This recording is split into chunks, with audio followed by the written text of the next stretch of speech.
여수에 올 때마다 우리 목사님께서 항상 이렇게 단에 설 수 있도록 허락해 주시고 선교에 관한 이야기를 나눌 수 있도록 해주셔서 너무 감사드립니다. 그리고 모든 성도님들께도 평안의 인사를 드리고 우리 말레이시아에 계신 우리 모든 성도님들을 대신해서 감사하다는 말씀을 이 시간을 통해서 전해드립니다. 너무너무 감사합니다. 선교지를 위해서 항상 기도해 주시고 또 선교비를 통해서 후원해 주시는 그 감사의 손길이 그때그때마다 다 표현하고 싶지만 그러지 못한 것이 너무나 아쉽고, 그러나 이런 기회를 통해서 이 자리에 서서 감사하다는 말씀을 드릴 수 있게 돼서 이 또한 감사를 드립니다. 성경에 보면 항상 어떤 것이든 시작이 있습니다. 창세기 1장 1절에는 뭐라고 되어 있습니까? 태초에 하나님이 천지를 창조하시다. 이 세상의 시작을 이야기하고 있습니다. 근데 마가복음 1장 1절에 보면 하나님의 아들 예수 그리스도 복음의 시작이다, 이렇게 또 이야기하고 있습니다. 그래서 우리 창세기 1장 1절과 마가복음 1장 1절은 여러분들이 항상 외우는 말씀이니까 꼭 기억하시고, 태초에 하나님이 천지를 창조하신 것과 하나님의 아들 예수 그리스도가 복음의 시작인 것은 우리가 절대 잊지 말고 우리 주변에 하나님의 나라를 계속해서 확장시켜 나갈 수 있기를 바랍니다. 우리가 처음에 이 하나님의 나라 그리고 복음의 시작, 이 복음이라는 단어를 이 마가가 사용했을 당시의 배경을 우리가 먼저 알 필요가 있습니다. 마가복음을 쓴 이 마가가 이 복음이라고 하는 이 헬라어로 유앙겔리온이라고 합니다. 유앙겔리온, 이벤젤리스트라고 하죠, 영어로. 유앙겔리온이라고 하는 말을 사용했을 때는 로마 황제, 총독 이런 사람들을 존칭할 때, 그리고 그 사람들을 부를 때 너무너무 기쁜 소식, 너무너무 좋은 소식, 이 이야기를 할 때 유앙겔리온이라고 했습니다. 그러니까 유앙겔리온은 예수님을 이야기하려고 시작된 단어가 아니었습니다. 누구를 지칭하기 위한 것이었습니까? 로마 황제나 총독, 이 로마의 이 집권하에 있는 그 사람들을 위해서 지칭되었던 말이 바로 유앙겔리온이었어요. 그런데 유대 백성들, 하나님의 메시아를 기다리고 살아가는 사람들은 이 유앙겔리온이 그 유앙겔리온이 아니거든요. 로마의 총독이나 로마의 황제가 복음이 아닌 것입니다. 그런데 그 복음이라고 하는 그 단어를 이스라엘 백성들, 하나님의 사람들에게도 이 복음은 바로 총독과 황제를 이야기하는 것이라는 것을 은연중에 많은 사람들에게 유앙겔리온이라고 하는 말을 퍼뜨렸습니다. 그런데 마가 복음의 저자 마가는 그걸 단호히 거부한 것이죠. 아니다, 유앙겔리온은 예수 그리스도다. 아멘. 유앙겔리온, 복음은 로마의 황제도 아니고 총독도 아니고 바로 우리를 구원하러 오신, 이 땅에 오신 예수 그리스도다. 그것이 바로 하나님의 아들이라는 겁니다. 하나님의 아들을 처음에 지칭합니다. 그것은 곧 유대 백성들에게 있어서 그 이스라엘 선지자 이사야 선지자에게 말씀했던 그 유대의 왕이 곧 하나님의 아들로 이 땅에 온다는 것을 이야기하기 위해서 하나님의 아들, 그 사람이 누구냐? 예수 그리스도. 그 예수 그리스도가 곧 복음이요, 우리에게 복된 소식이요, 좋은 소식이 된다는 것입니다. 그런데 이 당시의 사람들이 유앙겔리온을 받아들인다고 하는 것은 결코 그들에게 좋은 소식이 될 수 없습니다. 왜냐? 곧 사자의 밥이 되거나 고통을 당해서 순교하거나, 여러분, 그런 죽음에 처하는 것이 바로 유앙겔리온이었습니다. 누가 유앙겔리온을 좋은 소식으로, 누가 유앙겔리온을, 그 복음을 복된 소식으로 받아들일 수가 있겠습니까? 야, 이것을 받아들이면 너는 죽는데, 이것을 받아들이면 너는 사형이래 라고 한다면 누가 그것을 믿고 따르겠습니까? 누가 그것을 좋은 소식으로 받아들이고 그것을 믿겠냐 하는 것입니다. 아무에게도, 누구에게도 이 유앙겔리온 복음은 복음이 될 수가 없는 그런 현실적인 배경이 있었습니다. 그런데도 불구하고 너희가 이 복음을 믿을 수 있느냐 하는 겁니다. 그래서 예수 그리스도가 정말로 하나님의 아들, 예수 그리스도로 우리의 주인으로 이 땅에 오신 예수 메시아로 너희들이 믿는다면 회개하고 복음을 믿으라는 겁니다. 그것이 바로 세례 요한이 외치던 복음이었습니다. 세례 요한은 복음 자체가 아닙니다. 세례 요한은 그저 복음을 소개하는 사람이고 복음을 전달하는 사람이고 복음을 전파하는 사람이었어요. 복음을 준비하는 사람이었습니다. 유앙겔리온을 알려주는 사람이에요. 그 유앙겔리온이 바로 로마 황제나 총독이 아니고 예수 그리스도라는 겁니다. 그런데 그 유앙겔리온이 내가 아니라 내 뒤에 오시는 더 큰 분이 있는데 그분이 우리를 살리시고 우리를 구원하실 것이라는 겁니다. 그 유앙겔리온을 받아들이는 그 일을, 전하는 그 일을 세례 요한이 한 것입니다.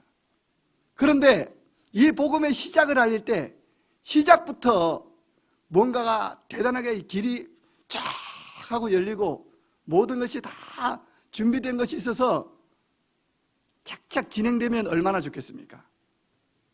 시작부터 여러분 뭔가 꼬이면 계속해서 일이 잘 안 풀리는 것 같습니다. 그렇다고 해서 유앙겔리온이 안 됩니까? 어려움이 직면했다고 해서 그 유앙겔리온이 안 됩니까?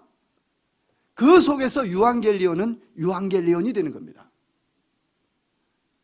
어려운 측면 속에서 하나님의 아들 예수 그리스도를 증거하기 위해 세례 요한이 한 사람 한 사람에게 세례를 주고 복음을 선포하고 회개를 선포하고 하나님의 나라를 선포하고 했을 때 한 사람 한 사람이 주님 앞에 나와서 세례 요한 앞에 나와서 세례를 받습니다.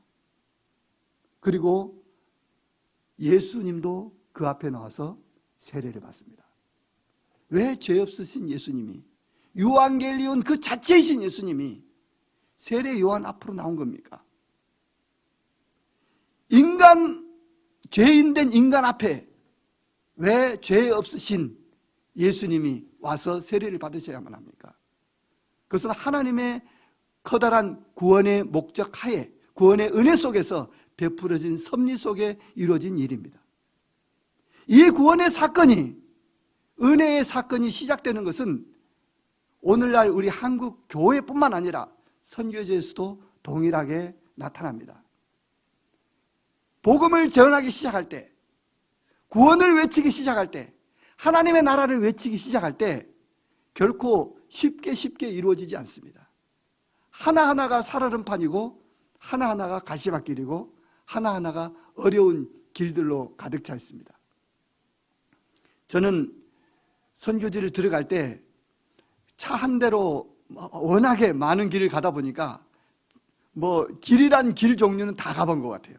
가시밭길, 돌밭길, 강물까지도 차가 들어가요.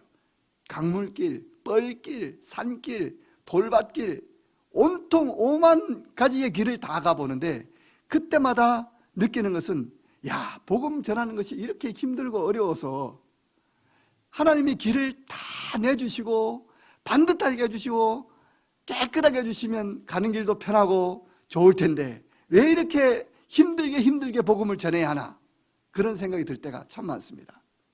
그런데 나중에 보면 그 길들이 그렇게 어려웠던 그 길이 나중에 길이 나고 좋아지는 것들을 볼 수 있게 됩니다. 하나님 진작부터 이렇게 길을 내줬으면 더 좋았을 텐데, 그런 마음을 가질 때마다 하나님 주시는 말씀이 있습니다. 복음이 그곳에 전해졌기 때문에 더 잘 전하라고, 교회를 세우라고, 하나님의 나라를 확장시키라고 그렇게 길을 만들어주신 줄 믿습니다.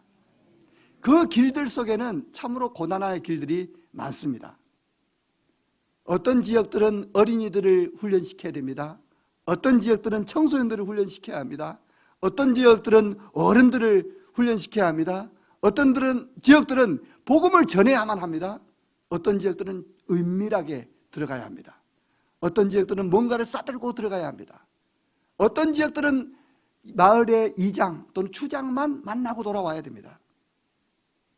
어떤 지역들은 교회를 세워놓고도 한동안 들어가 볼 수가 없습니다.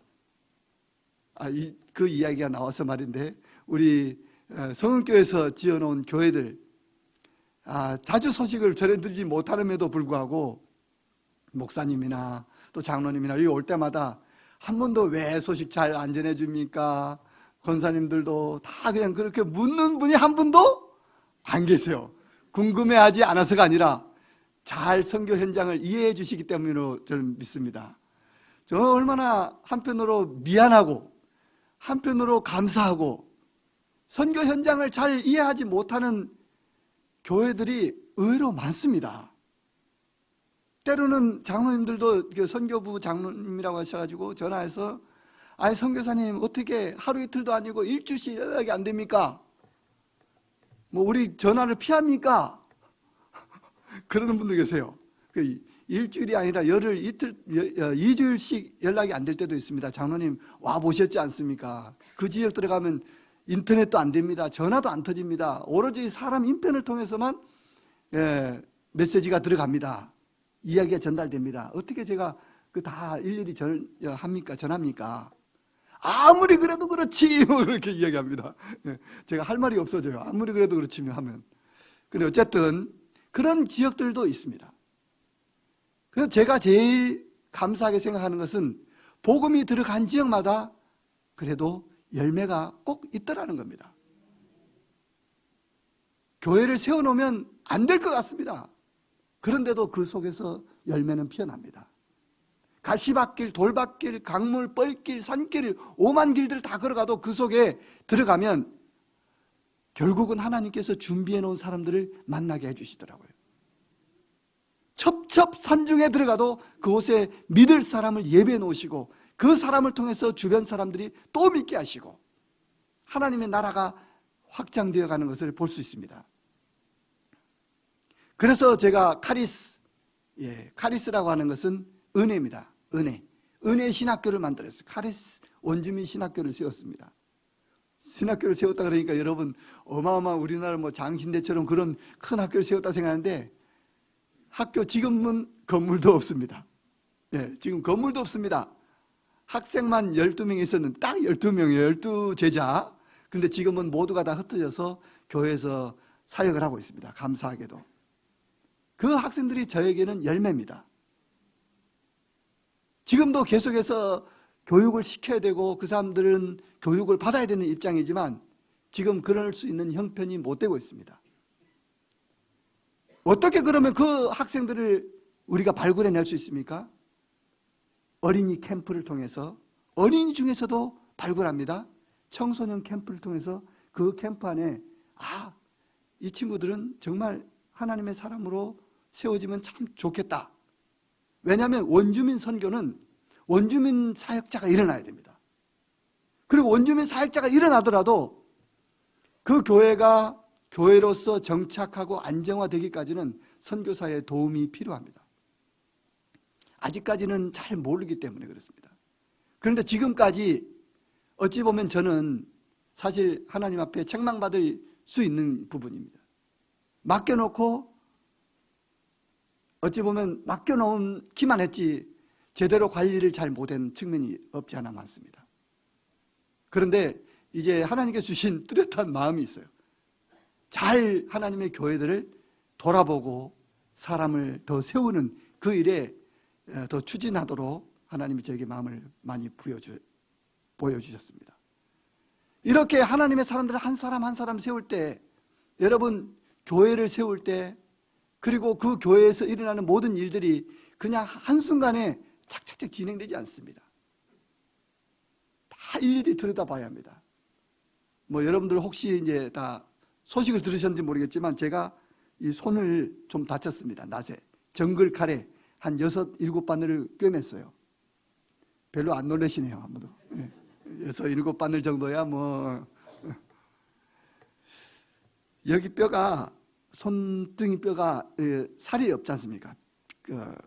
가죽만 있다 보니까 딱 찍히니까 바로 뼈가 확 보이더라고요. 하얗게.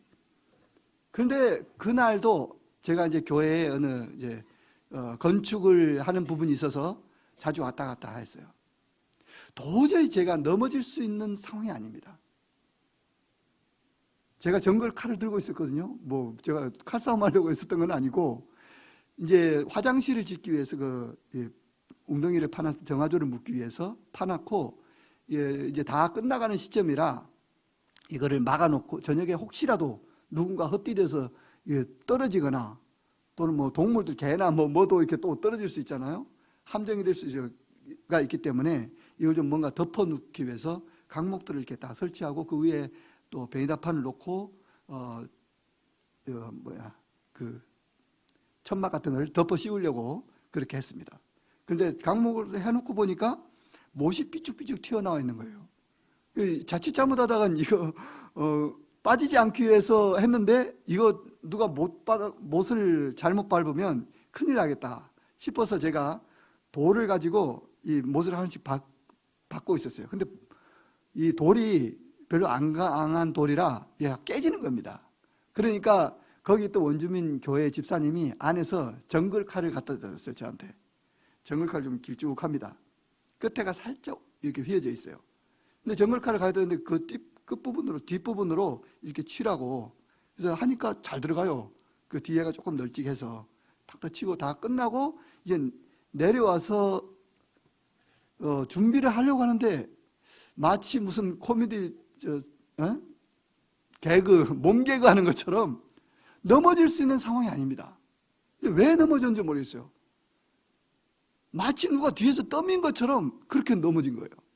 앞으로 넘어졌는데 지금 생각해도 아찔한 것이 이 칼날이 넘어지면서 칼날이 제 얼굴과 목 쪽을 향해 있었습니다.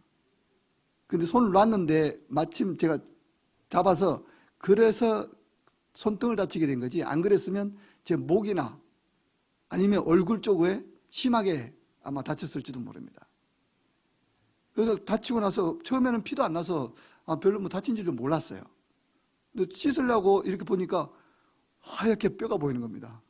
그리고 나서 그때부터 피가 나오는데 수건을 감싸도 이게 피가 계속 나오는 거예요. 그리고 이러고 이제 현지인 차를 거듭타고 병원을 갔습니다. 병원을 갔더니 시골 병원에 가니까 지금 요새 K 열풍이 있지 않습니까? 한류. 한국 사람만 보면 너무너무 좋아해요. 의사들도.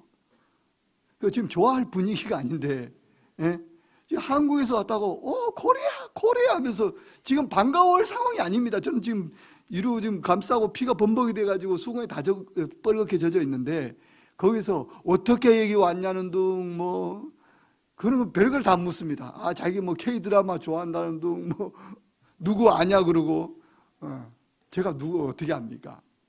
그런데 그 사람들은 평소에 생활이 그렇습니다.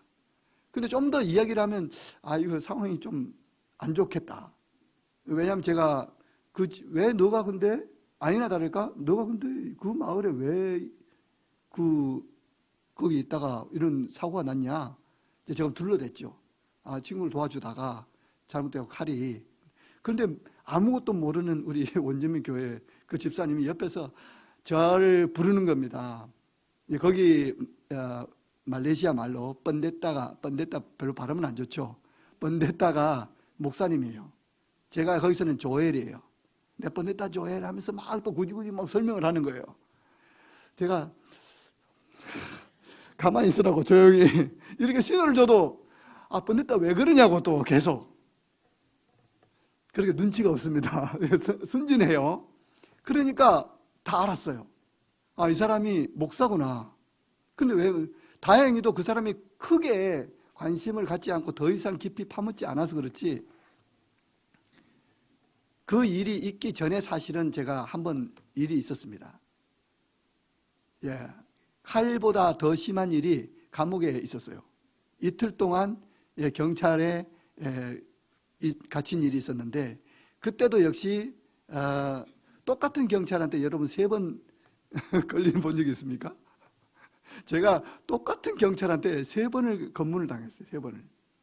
한 번은 우리 그 코로나가 딱 터질 때 이제 말레이시아는 이동 제한이 걸렸어요. 어디도 이동을 못 합니다. 코로나 딱 그때 터질 때 몇 월 며칠부터 코로나가 이제 이동 못 합니다. 딱 그렇게 뉴스에 떴어요. 그래서 그러면 우리 학생들 고향으로 돌아가야 될 텐데 터미널로 데려다 줘야 되겠다. 그 다음날 해고 제가 그 전날 저녁에 급히 와서 학생들을 태우고 5명이 6명이 제 뒤에다가 태우고 이제 가방 뒤에 트렁크에 넣고 해가지고 가는데 톨게이트 앞에서 딱 걸린 거예요. 검문에 걸려서 어디 가냐 그래서 쿠알라룸푸르로 넘어간다. 차 뒤를 이렇게 보더니 전부 여학생이잖아요. 다 나이도 어리고 다 원주민이고 이상하게 본 겁니다. 한국 사람이 내려. 그리고 제가 내렸어요. 그리고 학생들도 내리려고 하는데 이제 저하고 처음에 이야기를 했죠. 어디서 왔냐, 왜 왔냐, 무엇 하냐 다 묻는 거예요. 약 2시간 동안을 그러고 시장을 했어요. 그 중에서 학생들 한 명씩 내리게 합니다. 제가 이야기한 내용과 학생이 이야기한 내용이 맞는지를. 그런데 그 전주에 저희가 어디를 갔다 왔냐면 그 졸업 여행처럼 우리가 소풍을 갔다 왔었거든요. 이제 말레이시아의 페낭이라는 곳으로 갔다 왔습니다. 학생들도 한 번도 가본 적이 없는. 여러분도 혹시 전에 단기 선교 오신 분들 중에 그 삥꼬꼬라고 하는 집사님이시죠? 삥 집사님이라고. 예, 그 선교 가면은 여러 가지 자기 사비를 틀어서 이렇게 돕는 분이 계세요. 현지 화교 집사님이신데 이분이 이제 호텔비와 또 식사 또 교통비 이런 것들을 많이 도와주셨어요. 그래서 저희가 가서 이제 한 몇 박 며칠을 하고 돌아와서 다 정리하고 이제는 그러고 있는데 코로나 터지고 이제 이동 제한 조치하는 그런 상황이 된 겁니다. 근데 마치 핸드폰을 달라 그런 거예요. 우리나라는 핸드폰을 달라 해도 경찰이 함부로 내 걸 볼 수 없죠. 근데 말레이시아는요, 달라 그러면 줘야 돼요. 열으라면 열어야 되고, 제가 안 열고 경찰이 열어도 다 열어볼 수 있어요. 어디 갔다 왔냐 거짓말 할 수도 없어요. 요즘은 구글 타임라인이라는 게 있어가지고 그 거짓말하면 또 다 들려요. 그래서 마침 저희가 페낭을 갔다 왔다 그러니까 다 열어보래요. 그 있는 사진들이 전부 다 우리 노는 사진밖에 없어요. 바닷가에서 노는 사진, 각자 뭐 셀프 카메라로 찍은 사진 다 그런 것들이에요. 학교에서 공부한 사진 이런 것들은 다 우리가 보안 폴더에 다 넣어놨습니다. 감사하게도 그 전날 저희가 그 집에서 나올 때 우리가 이야기를 했습니다. 혹시 우리가 가다가 그럴 일은 없겠지만 안 생기기를 바라지만 혹시라도 경찰에 걸릴 경우 우리는 이렇게 이야기를 하자라고 다 각본을 우리가 전략을 짰죠. 우리는 놀러 왔고 이제는 집으로 가려고 하는데 제한이 걸려서 이렇다. 근데 여기 한국 사람이 우리 현지인 친구 관계라서 쿠알라룸푸르에서 다시 현지인 목사님이 갔다가 그 다음 날은 이동제한 걸리면 못 올라오기 때문에 쿠알라룸푸르에 있는 사람을 불러서 거기다 태워다 주고 집에 가는 걸로 이렇게 얘기 다 된 거예요. 그런데 그 자리에 딱 걸린 겁니다. 한 사람 한 사람 우리 학생들 내리겠어요. 너 가방 빼내. 그리고 자기 가방을 빼내는 거예요. 트렁크에서 자기 가방 빼내고 어디 갔다 오니? 너 이 사람하고 무슨 관계야? 뭐 했니? 어디 갔다 왔니? 사진 보여줘. 다 똑같아요. 똑같이 하나하나 하는데 마지막에 나온 우리 여학생 한 명이 너 어디서 뭐하니? 여기 일해요. 순간 경찰이 물어보니까 떨려가지고 거짓말을 한 거예요. 일을 한다고? 무슨 일을 해? 여기 공장에 간다고. 여기 공장이 없는데 무슨 공장을 다녀? 너 솔직히 말해. 이 사람들과 무슨 관계야? 그때부터 얘가 이제 떤 거예요. 덜덜덜 떨면서. 사실은 뭐 제가 이제 관여를 하려고 하니까 스탑! 너는 저기 가서 앉아 있으라고. 심각하게 이야기하는 거예요. 그래서 저도 아무 말도 못하고 가만히 있었습니다. 근데 마침 어떻게 해서 이야기하고 있는데 제가 현지어를 못하는 줄로 저는 이렇게 얘기를 했거든요. 영어를 서툴게 이야기를 했어요. 현지 말을 아예 못하는 걸로 저는 이제 그렇게 이야기를 한 거죠. 근데 자기들끼리 이야기를 하는 걸 들어보니까 좀 있으면 진짜 이동 제한이 걸리고 타임이 걸리고 또 이 한국 사람인데 만약에 문제가 생기면 이동 제한에 걸려가지고 문제가 생기면 골치 아프다. 빨리 보내자. 다른 경찰이 옆에서 그러는 거예요. 그러고 저를 부르더라고요. 불러서 너 운전 줄 알아? 너 만약에 바꿔서 생각해봐. 내가 말레이시아 사람이 한국 갔는데 한국의 예쁜 젊은 나이 어린 애들만 줄줄이 뒤에 태우고 밤늦게 너가 간다고 생각해봐. 나는 너가 나를 잡지 않겠니? 그러더라고요. 내가 너라도 잡을 것 같아. 그랬더니 그거 내 심정이라 생각하고 오늘은 너가 운이 좋아. 그리고 보내줬습니다. 그런데 그게 처음 걸린 그 경찰이었거든요. 근데 제가 집이 이제 이사를 해서 그 마을로 학생들 더 잘 가르치기 위해서 이사를 했어요. 근데 그 집이 인터넷이 잘 안 터지는 겁니다. 이제 그 일이 있고 나서 좀 지난 거예요. 인터넷이 잘 안 터져서 밖에 나와서 차를 대놓고 이제 인터넷을 이렇게 카톡도 하고 인터넷을 이렇게 보내는데 주민이 차를 신고를 한 거예요. 그 경찰이 오토바이를 타고 가지고 똑똑똑 놓고 난 거예요. 저는 깜짝 놀라서 쳐다보니까 문 열어요. 경찰이 문 열라는 거예요. 당신 여기서 뭐 하냐? 사실은 이렇게 한다. 지금 인터넷이 안 돼서 집이 어디냐? 여기다. 주민이 신고가 들어왔다. 왜 신고 들어와? 낯선 차가 여기 앞에서 지금 계속 가지도 않고 지금 1시간째 저러고 있다고 지금 신고가 들어왔다. 미안하다. 나 지금 여기 집이 여기인데 인터넷이 안 돼서 그랬더니 여권 내놓으라고. 여권을 항상 가지고 다녀야 됩니다. 그래서 여권 내놓아서 여권 내주고 또 비자 있는 명 다 확인하고 그리고 하면서 지난번에 내가 봤던 것 같은데 하면서 돌려보냈어요. 밤이니까 또 이렇게 어떻게 사였나 봐요. 그런데 이제 마지막에 제가 경찰에 들어가기 전날 제가 여러분 그때 스카우 교회라고 아실 거예요. 좀 먼진 마을 중에 큰 교회. 거기 이제 계속 리모델링을 하고 교회를 새로 지으면서 왔다 갔다 하는 중이었어요. 그런데 그 마을 입구에 이슬람 관계자가 있었는데 그 사람이 저와 현지 사역자의 추측으로는 그 사람이 밀고를 했을 거다라고 하는 추측이에요. 근데 어쨌든 나오는데 경찰 신문에 걸렸습니다. 어디 갔다 오냐 그래서 분명히 타임라인 또 열어보랄 것 같은 그런 생각이 든 거예요. 구글 타임라인. 구글 타임라인이라고 아세요? 다 모르시는 상황이에요. 예. 인터넷에 보면 핸드폰에 여러분의 행적이 다 나와요. 여러분이 어디 갔다 몇 분 동안 거기 있었고 거기를 통해서 어디로 왔는지 다 나와요. 인터넷 그 핸드폰에 보면 찾아보려고 애쓰지 마세요. 여러분이 갈 곳이 뻔하니까 교회 집. 그러나 저 같은 경우는 제가 그 카메론 하일랜드 쪽에서 내려왔다고 해도 되는데 거짓말을 할 수가 없었어요. 왜냐하면 그때 한번 그런 일이 있었죠. 만약에 거짓말했다가 이게 더 큰 일이 발생할 수 있으니까 제가 여기 마을에 좀 잠깐 들어갔다 왔다. 왜 갔다 왔냐? 우리 현진 친구가 나를 좀 도움이 필요하다 해서 왔는데 이렇게 보더니 너 지난번에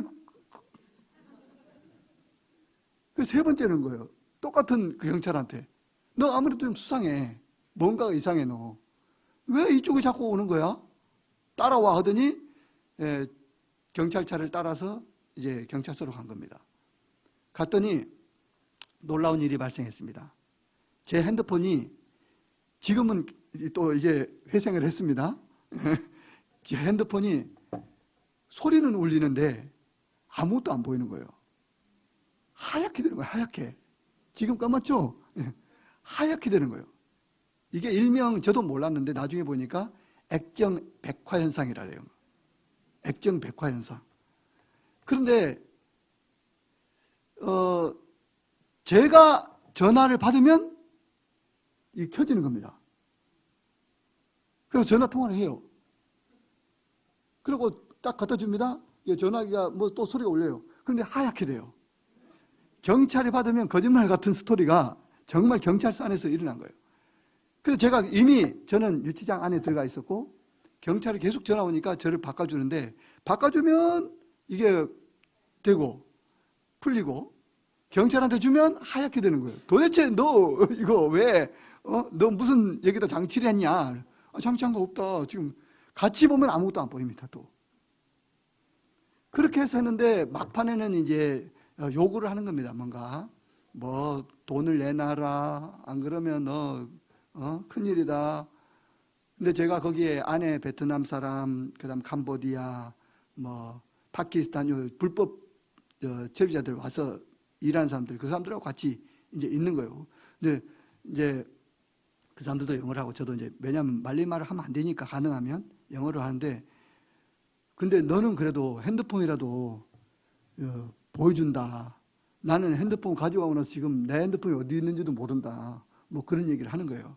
근데 뒤에 화장실이 따로 있지 않고 그 안쪽에 조그맣게 소변기가 있어요. 그러니까 냄새도 나고 막 정말 이틀 동안 정말 견디기 힘든 시간을 보냈어요. 이불도 없습니다. 뭐 베개도 없습니다.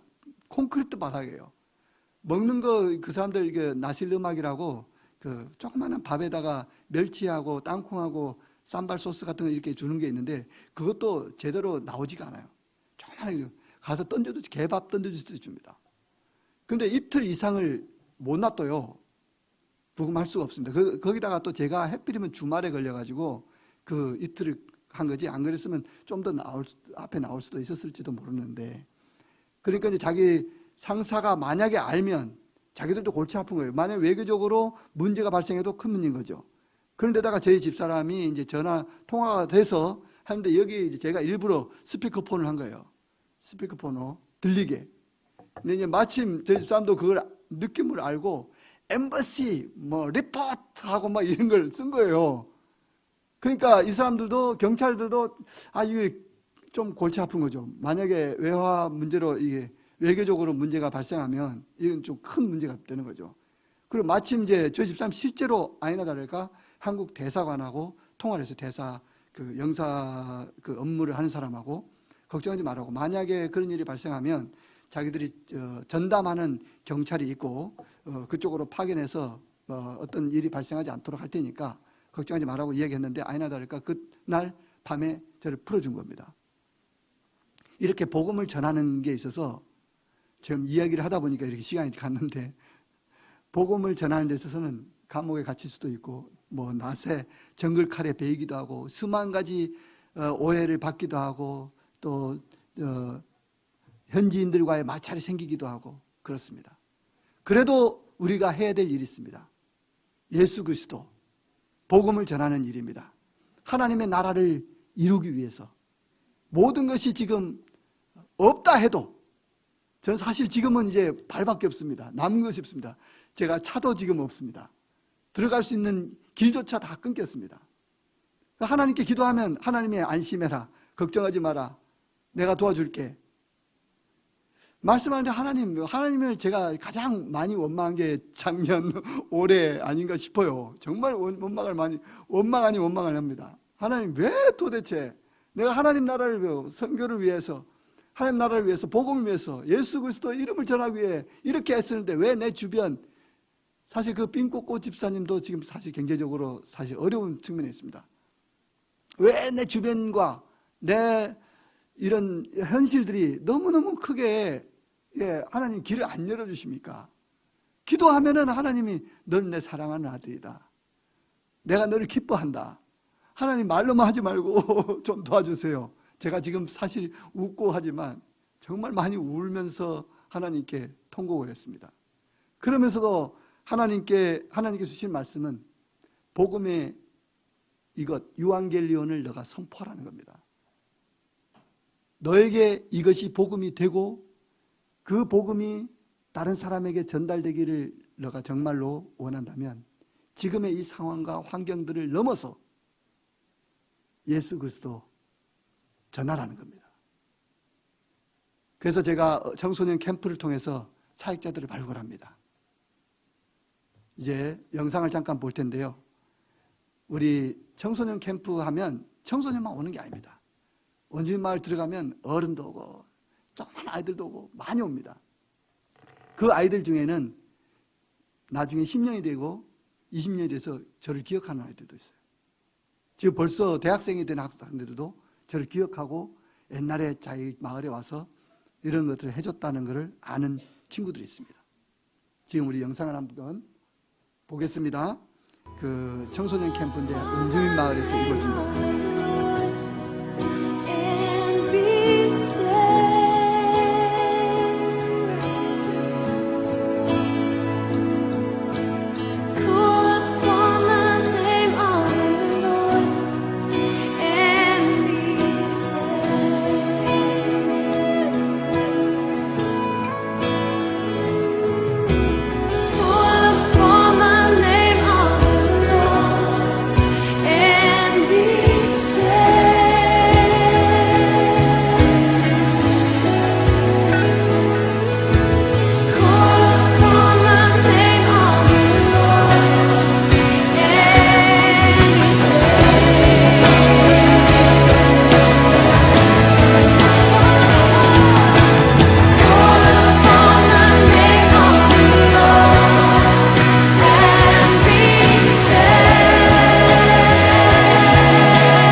it cost to see my sin upon that cross.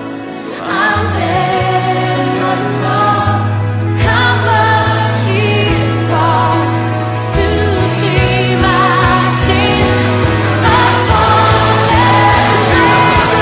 I'll never know how much it cost to see my sin upon that cross.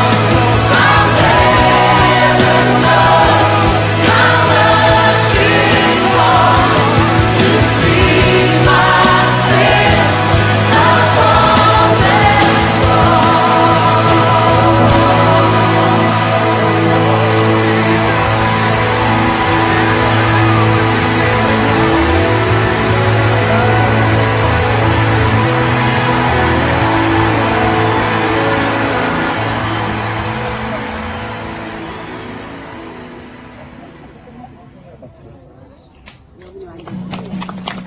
Bapa, anak, dan Roh Kudus.